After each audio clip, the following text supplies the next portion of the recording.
Devano dan Endra pilih ngontrak sendiri tanpa Iis Dahlia, ngaku ingin lebih dewasa dari sebelumnya. Devano dan Endra kini mengaku sudah tinggal sendiri tanpa Iis Dahlia dengan mengontrak.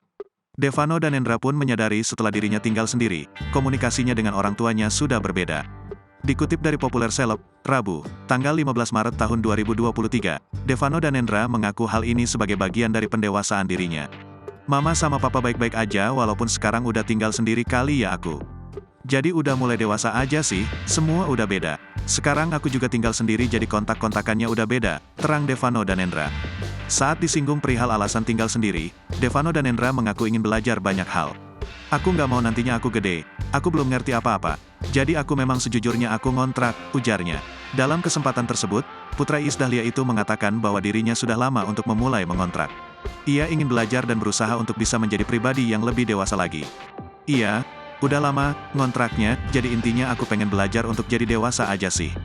Aku nggak mau kalau mungkin udah punya istri, aku nggak ngerti apa-apa paparnya.